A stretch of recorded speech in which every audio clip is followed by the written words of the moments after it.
Assalamualaikum warahmatullahi wabarakatuh.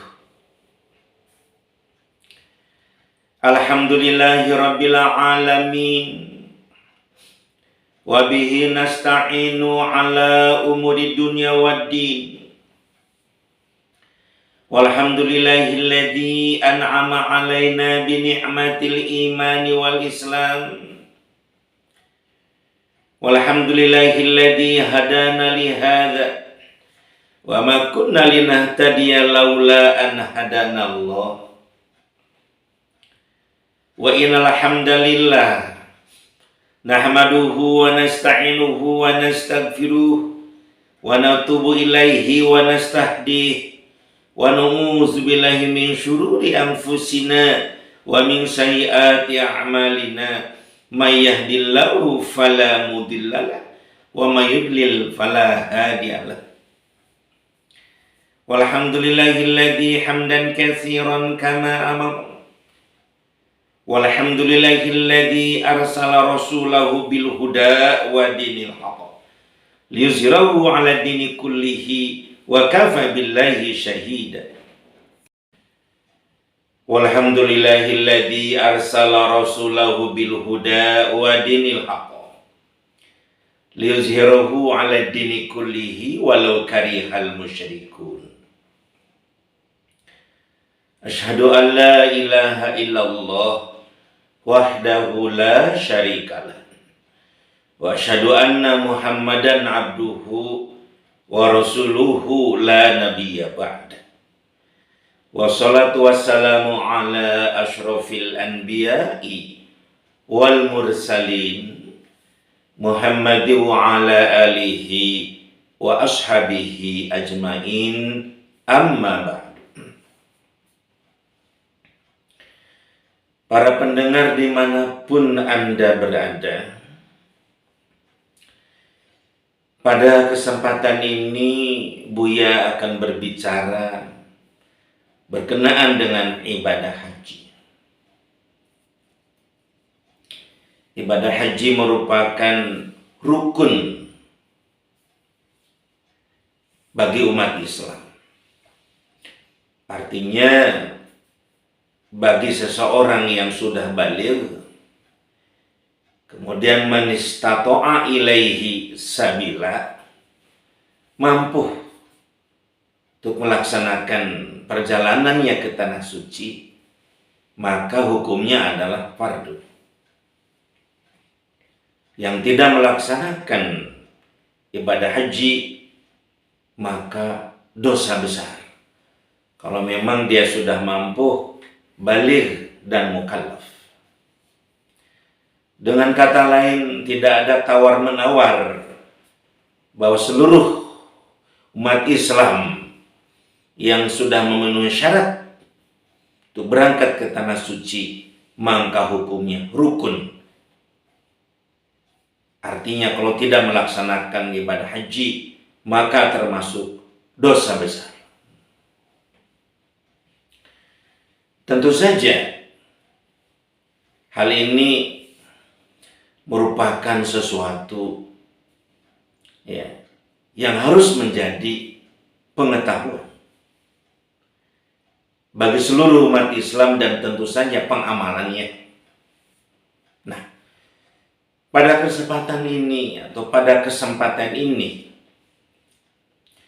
Buya akan menyampaikan sesuatu yang sangat penting berkenaan dengan pelaksanaan ibadah haji. Tidak lain dan tidak bukan, ada istilah kuota. Artinya pembatasan untuk datang ke tanah suci. Tentu saja kalau ada istilah kuota, pembatasan untuk berangkat ke tanah suci, muncul istilah waiting list, daftar tunggu bagi umat Islam untuk berangkat ke tanah suci. Para pendengar dimanapun Anda berada, Menurut pandangan Buya ini adalah sesuatu yang sangat aneh. Sesuatu yang sangat ganjil. Sesuatu yang sangat tidak bisa dimengerti oleh akal sehat. Masa iya sih untuk beribadah ada kuotanya? Sehingga kita mesti menunggu. Begini saja logikanya. Jika ada satu masjid didatangi oleh kaum muslimin untuk melaksanakan sholat Jumat misalnya. Jumat juga fardu ain bagi setiap muslim yang sudah balik. Kemudian penuh masjid itu. Masa iya muslim yang datang ke sana dikenai istilah kuota dan waiting list menunggu? Maaf ya Bapak, sudah penuh masjidnya, sudah tidak bisa menampung lagi. Jadi kuota saja. Untuk wilayah Bapak, kuotanya sekian. Wilayah teman Bapak yang sebelah sana sekian. Dan Bapak mesti menunggu setengah tahun untuk datang ke sini. Jadi Bapak tidak beribadah, kurang lebih tidak beribadah sholat Jumat kurang lebih 26 kali sholat Jumat tidak bisa dilakukan oleh Bapak karena mesti menunggu penuh di sini. Astagfirullahaladzim. Masa iya bagi yang datang ke sana ada kuotanya dan si Bapak itu untuk wilayah si Bapak mesti menunggu 26 kali Jumat tidak bisa Jumatan? Ya tentu Pak DKM berbicara tentang memperluas ya masjid itu sehingga bisa menampung seluruh masyarakat di sekitar wilayah masjid itu. Dibangun apakah 2 lantai, 3 lantai, 4 lantai, 5 lantai, 6 lantai, ya sampai belasan lantai. Kita punya banyak kaum muslimin membangun masjid karena memang tidak bisa menampung muslimin sekitarnya. Kira-kira seperti itu logikanya. Ini juga sama. Masa iya gara-gara ada istilah kota tidak bisa menampung Masjidil Haram itu, umat Islam datang ke sana mesti menunggu waiting list? Bahkan ada satu provinsi di satu negara yang mesti menunggu sampai 65 tahun. Astagfirullahaladzim. Ya Allah, ampuni aku dari dosa ini. Kita semuanya bisa berdosa kalau tidak ngeh dengan permasalahan ini. Kita semuanya sudah berdosa kalau tidak berikhtiar semaksimal mungkin agar tidak ada lagi istilah kota dan tidak perlu menunggu untuk berangkat ke tanah suci. Pasti ada solusinya. Setiap masalah pasti ada solusinya. Kalau kita ada keinginan, kemauan, ikhtiar, disertai dengan kesabaran dan keistiqomahan, termasuk jihad, bersungguh-sungguh menghadapi permasalahan ini. Para pendengar dimanapun Anda berada, jika ini dibiarkan berlarut-larut dan tidak ada seorang ulama pun di dunia ini yang membahas tentang ini, masa bodoh, nafsi-nafsi, ya bagaimanalah berjalan saja suasana ini. Buya akan menyampaikan satu hal. Jika pada saatnya umat Islam mesti menunggu sampai 100 tahun lebih, kita ambil contoh 120 tahun lebih, kita mesti menunggu melaksanakan ibadah haji karena makin banyaknya muslim di dunia, sementara Masjidil Haram tidak pernah diperluas sebagaimana mestinya. Buya punya keyakinan yang seyakin-yakinnya bahwa suatu saat nanti akan terjadi tragedi yang sangat tragis.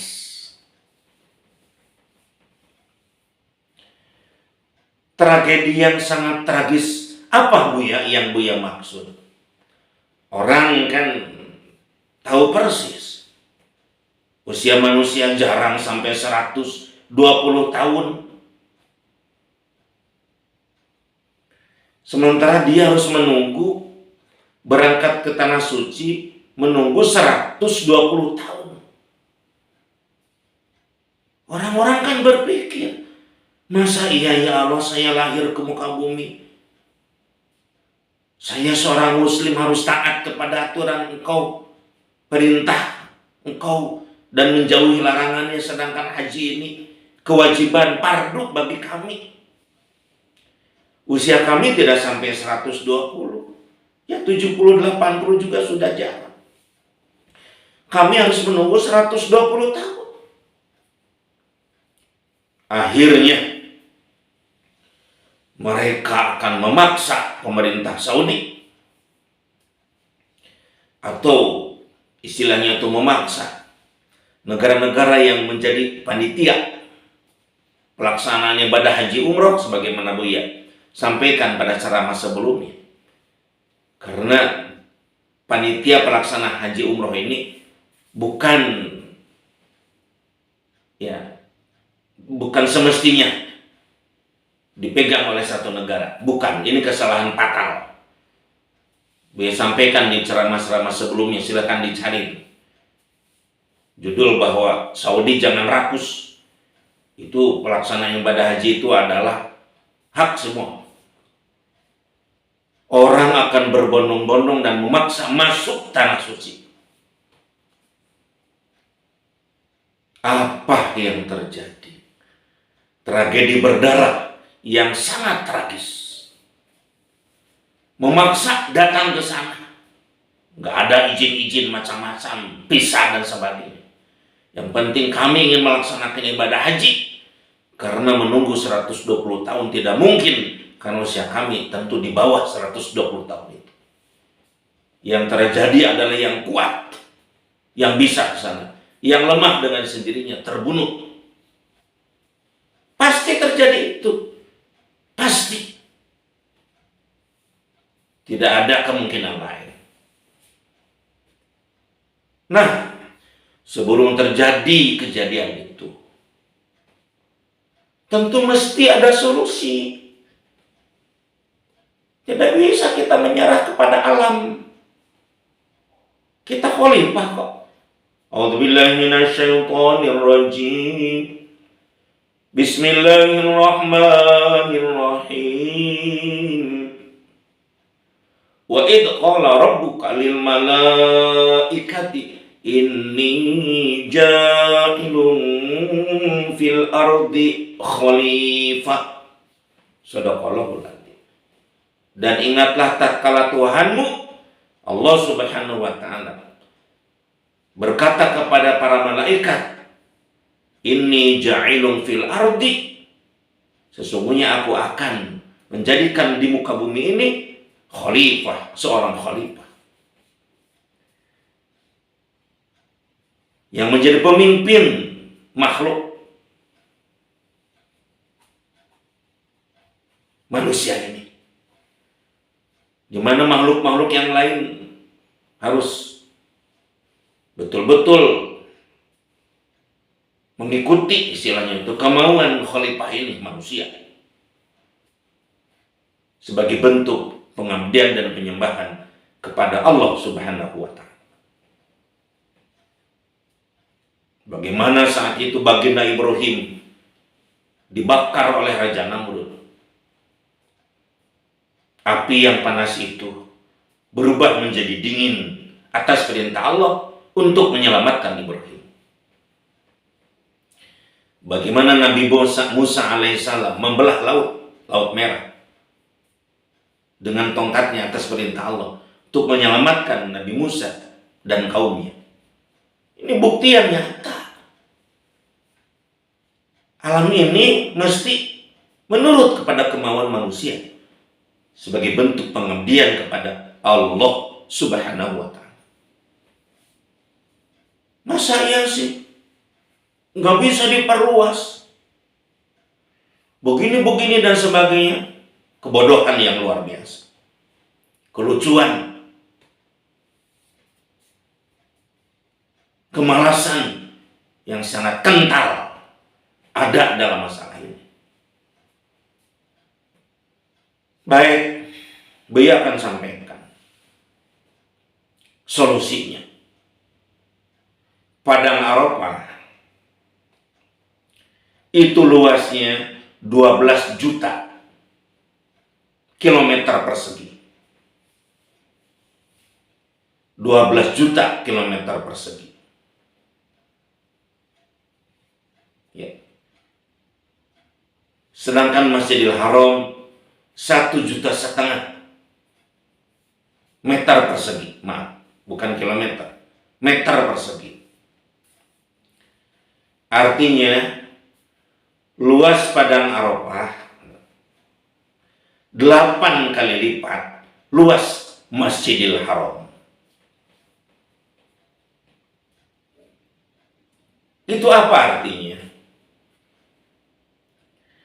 Masjidil Haram mesti diperluas 8 kali lipat dari luas yang sekarang ini. Karena luas Padang Arafah yang menampung wukuf di Padang Arafah itu 8 kali lipat dari luas Masjidil Haram. Sekarang ini Masjidil Haram menampung 3 juta jamaah. Kalau sudah diperluas seluas Padang Arafah, maka luas Masjidil Haram menjadi 28 kali lipat, dengan kata lain bisa menampung 24 juta jamaah.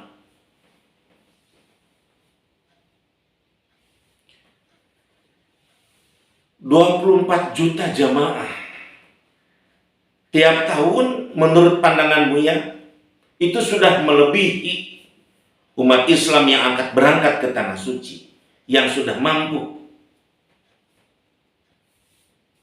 dengan catatan dan syarat yang sudah melaksanakan ibadah haji tidak boleh berangkat lagi, tidak boleh sama sekali. Aturan kedaruratan namanya. Kalau yang sudah berangkat ibadah haji tidak berangkat lagi, cuma cukup 1 kali, kecuali para petugas haji, panitia haji, dan itu juga sangat diminimalisir, dan anak-anak atau siapapun yang belum baligh, ya. Kemudian juga yang tidak mukallaf tidak boleh berangkat ke Tanah Suci.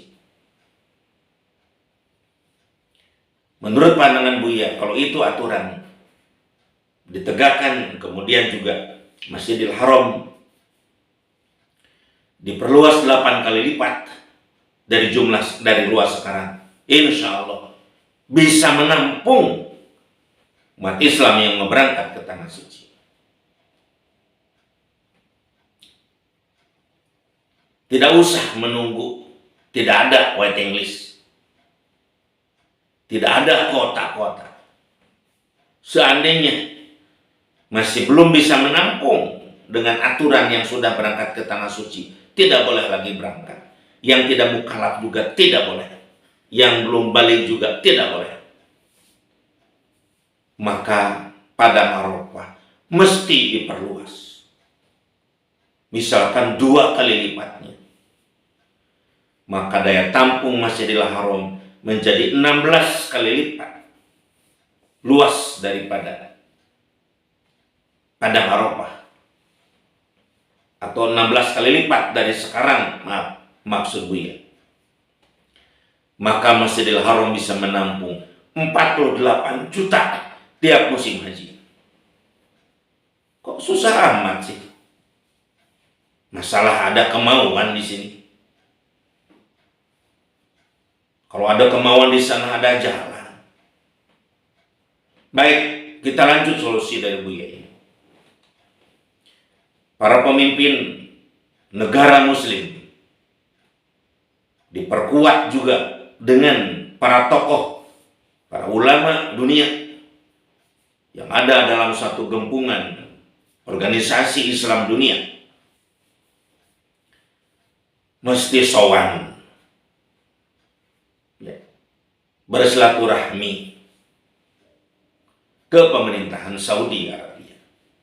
Seandainya bahwasanya pelaksanaan kepanitan haji belum diserahkan kepada negara-negara muslim yang Buya usulkan dalam ceramah sebelumnya.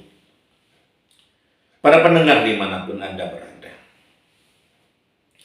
masalah kuota ini, masalah waiting list ini, menurut pandangan Buya sangat bertentangan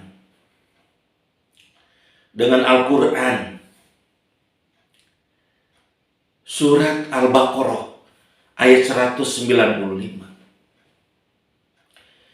A'udzu billahi minasyaitonir rajim.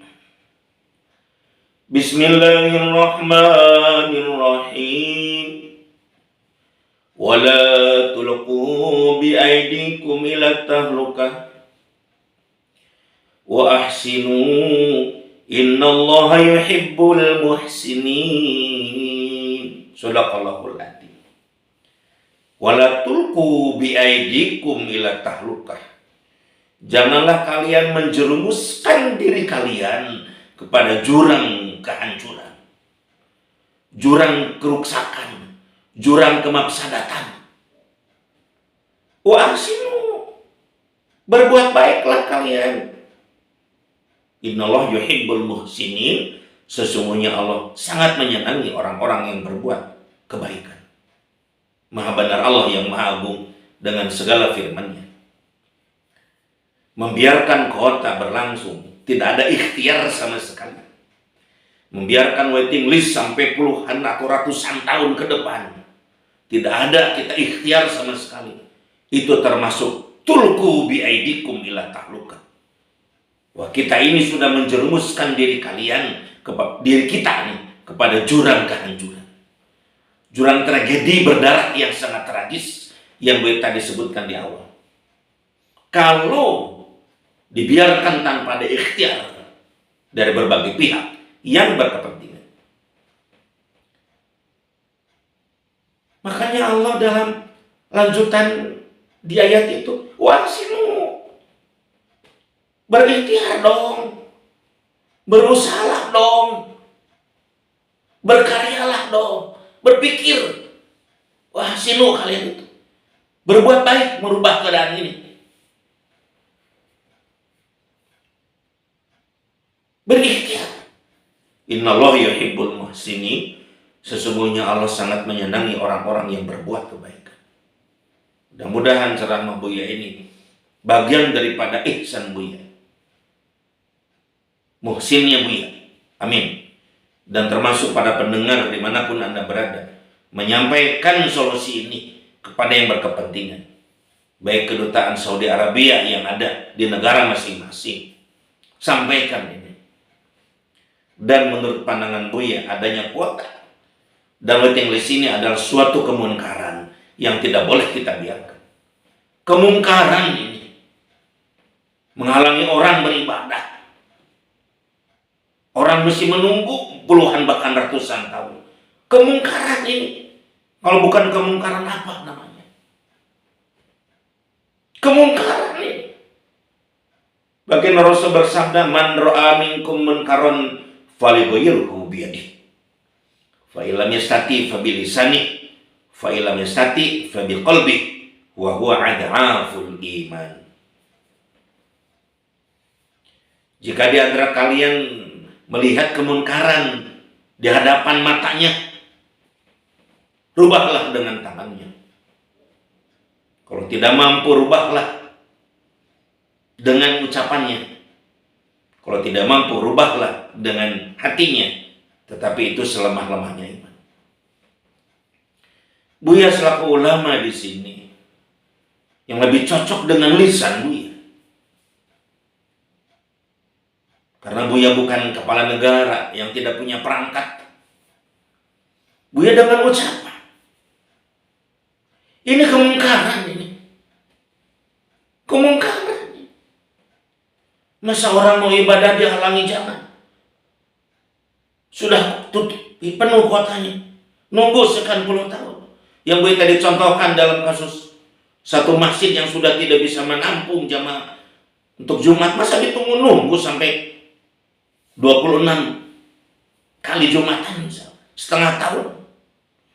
Astagfirullahaladzim, kebodohan yang luar biasa. Selama ini berlangsung tanpa kita berpikir tentang ini. Kebodohan ini.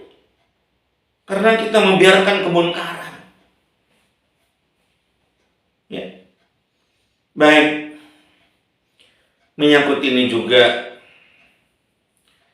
dia akan menyampaikan ya, bahwa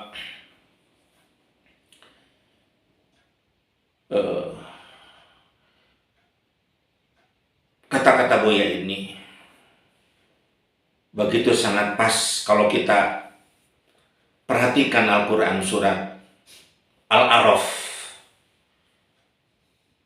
ayat 199. A'udzubillahi minasyaitonirrajim. Bismillahirrahmanirrahim. Khudil afwa wa'mur bil urfi wa'arid anil jahilin. Shadaqallahul adzim. Khudil afwa. Kita ini ya, para ulama yang memperjuangkan kemunkaran ini jangan sampai terus berlarut. Mesti banyak memaafkanlah kepada orang-orang yang tidak sependapat. Mesti berlapang dada kepada orang-orang yang masih picik pemikirannya. Maafkan. Tidak usah menjadi pikiran yang berlarut-larut. Ya.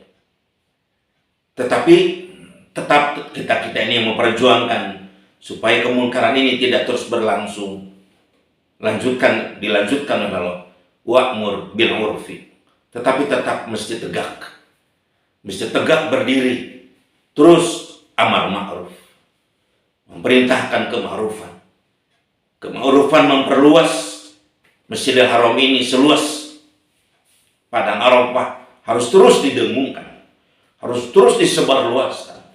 Harus terus digemakan. Sehingga ini menjadi opini publik. Wa'mur bil urfi. Dan selanjutnya Allah sampaikan wa'arid anil jahilin. Ujung-ujungnya yang tidak mau dibawa untuk berjuang. Para ulama, para ustadz yang tidak sependapat, yang tetap dengan kejumudannya. Wa'arid anil jahilin, tinggalkan saja orang-orang yang bodoh. Wa'arid anil jahilin, tinggalkan saja. Buya tidak akan berhenti memperjuangkan ini. Karena Buya sangat takut pada akan datang satu saat tragedi berdarah yang sangat tragis. Orang memaksa datang ke tanah suci harus menunggu 120 tahun, sedangkan usia manusia hampir tidak ada yang di atas 120 tahun.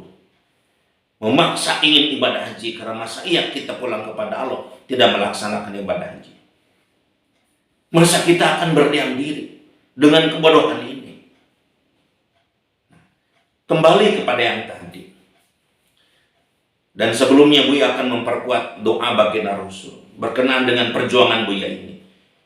Allahumma inni a'udzubika minal hammi wal huzni, wa a'udzubika minal ajzi wal kasali, wa a'udzubika minal jubni wal bukhli, wa a'udzubika min ghalabatid daini wa qahri rijal. Ini 8 poin doa baginda Rasul memohon perlindungan kepada Allah jangan sampai 8 penyakit ini hinggap di baginda Rasul dan juga di umatnya kita semua. Penyakit yang pertama, Allahumma inni a'udzubika minal hammi, ya Allah aku berlindung kepadamu dari sifat kebingungan.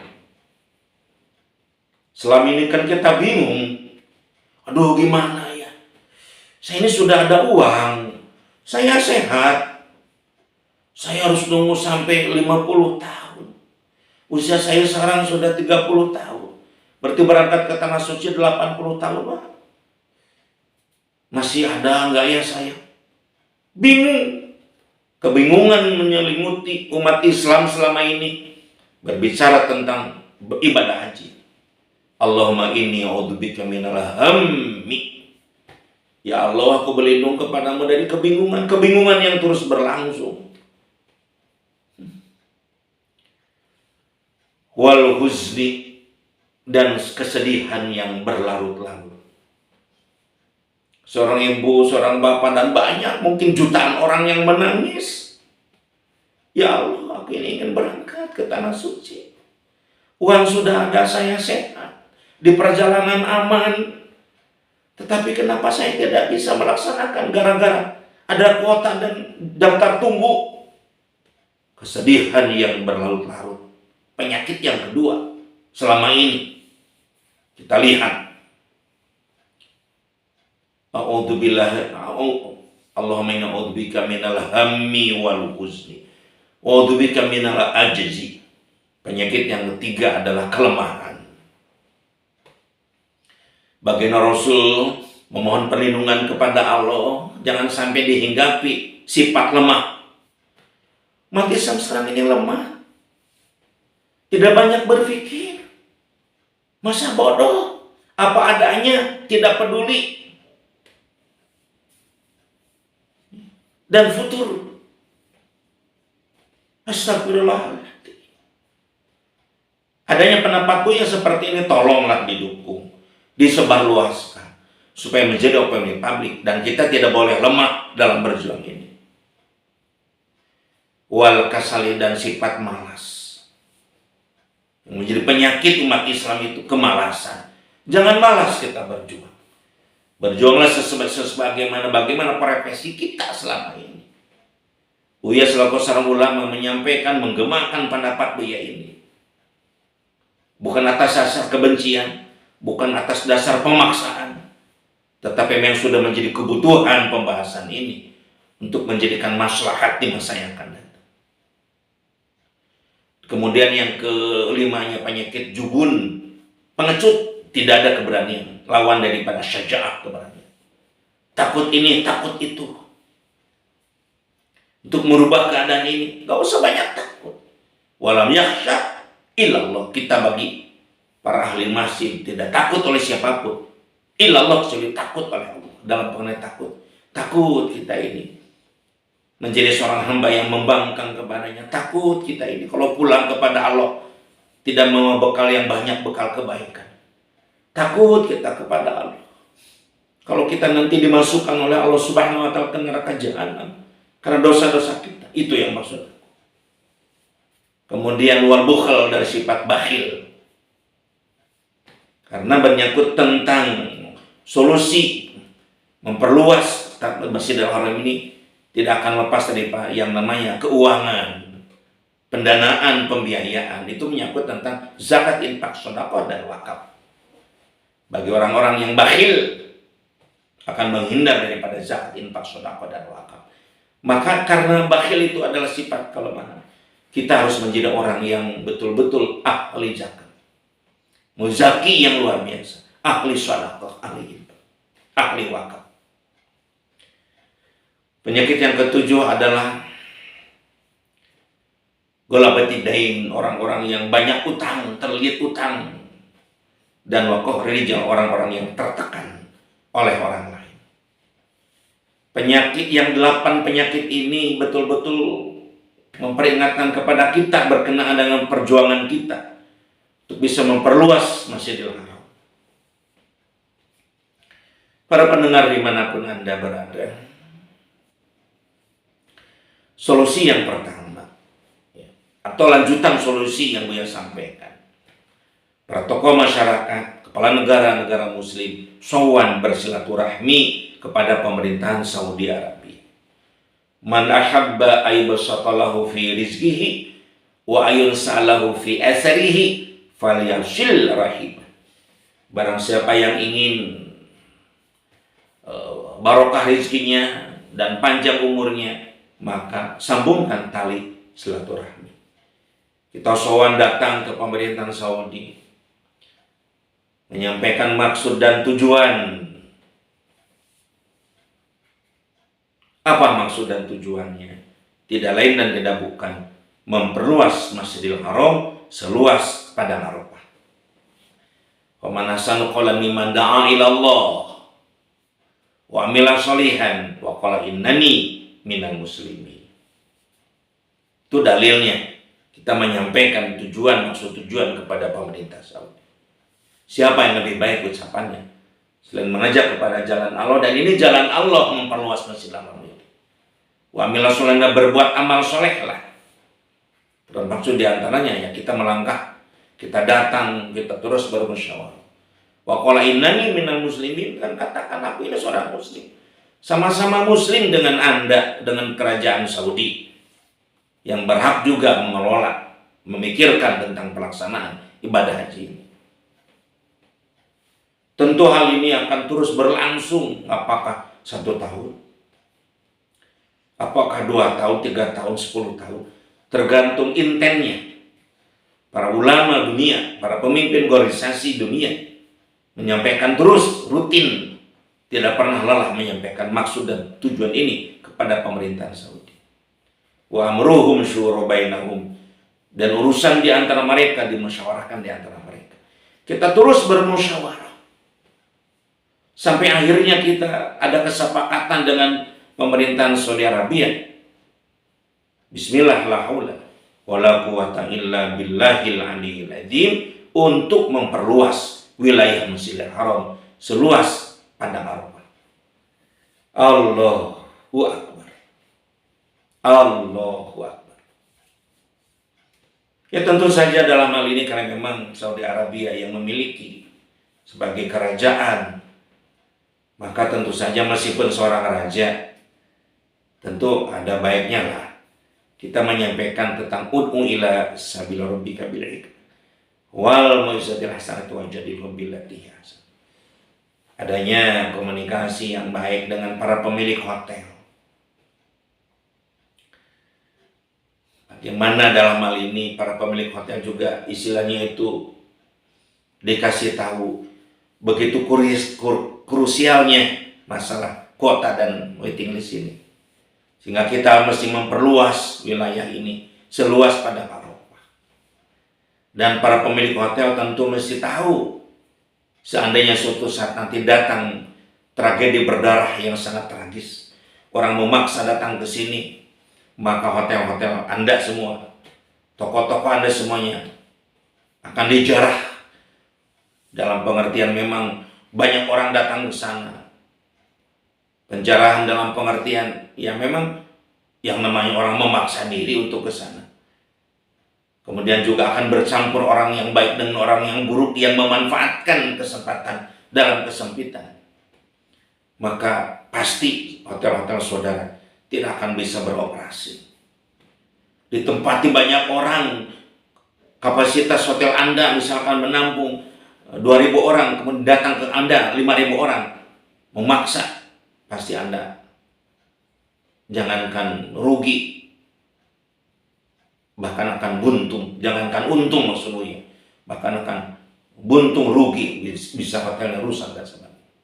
Sampaikan supaya mereka sadar ya, bahwa ini adalah kewajiban bersama.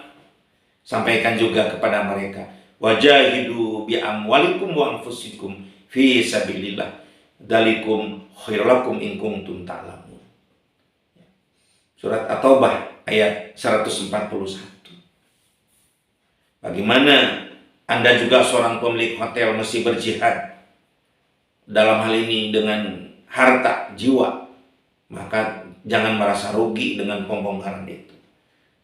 Tetapi pemerintah Saudi memberikan tanah yang luasnya sama dengan luas Anda sekarang ini.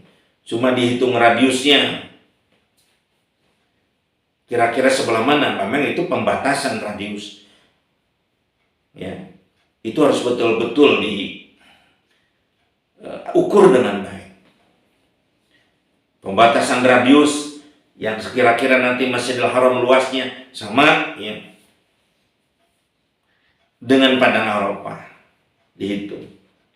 Sudah ditentukan radiusnya sampai di sana, maka uang pembangunan disampaikan, mungkin sebagian juga ada yang infak zakat. Setengahnya saja dari pemerintah Saudi digantinya. Mulai membangun di sana.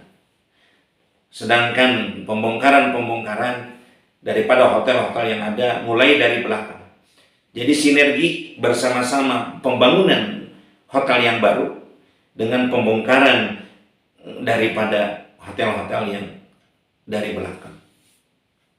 Itu memang bisa diatur, dikonfirmasi bagaimana, atau memang pembongkaran dari depan dulu supaya yang punya hotel dari depan itu akan di depan juga nanti, paling depan.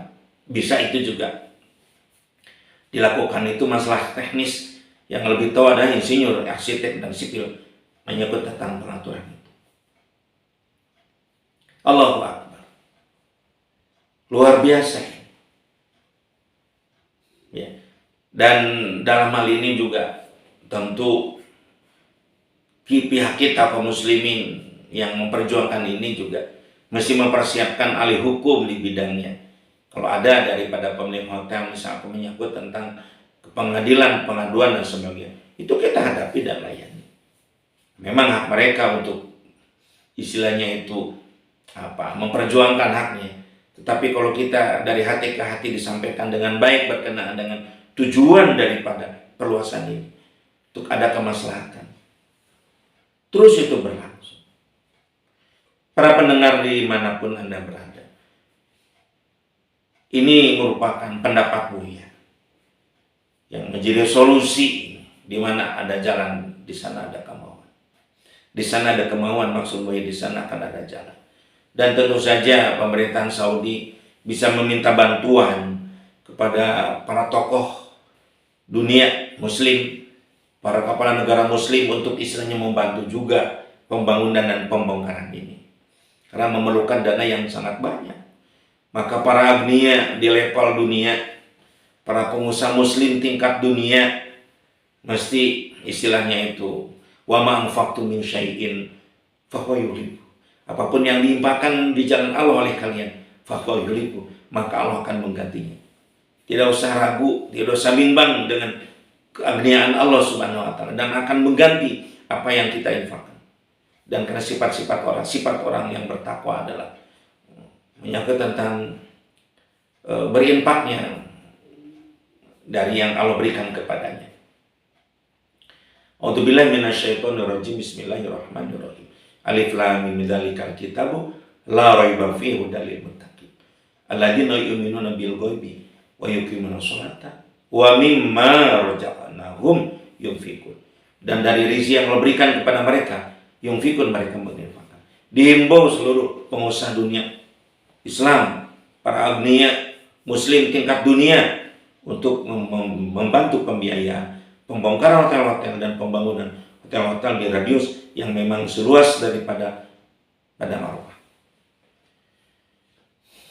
Para pendengar dimanapun berada, tentu saja fatwa ulama masih kuat berkenaan dengan 3 poin pertama. Berangkat ke tanah suci cukup 1 kali. Kecuali kalau memang nanti ada kelonggaran dan sebagainya, bisa sebagaimana sabda Rasul 5 tahun sekali, kalau itu memungkinkan. Yang kedua, tidak istilahnya itu orang yang belum balik, gak usahlah berangkat ke tanah suci. Kemudian tentu saja yang ketiganya, tidak boleh ada lagi yang disebut dengan haji undangan dan macam-macam istilahnya. Yang betul-betul lah yang belum berangkat ke tanah suci, kecuali para petugas pelaksana ibadah haji, panitia haji. Itu memang darurat, mesti ada pelaksananya. Selain itu tidak boleh. Nah, dengan cara itu daya tampung Masjidil Haram menjadi kurang lebih 24 juta orang, 24 juta muslim. Di sisi lain juga orang-orang yang sudah pernah berangkat, tidak lagi ke sana, yang belum balik, yang tidak ada haji undangan dan macam-macam. Insya Allah cukup tiap tahun bisa menampung. Kalau kurang ke depannya, itu bisa diperluas pada Arafah. Ya Allah ya Rabbi, ya Karim.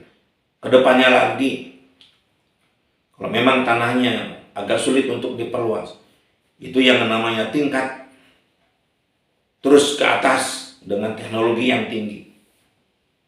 Ya, menyangkut tentang kearsitekturan dan kesipilan.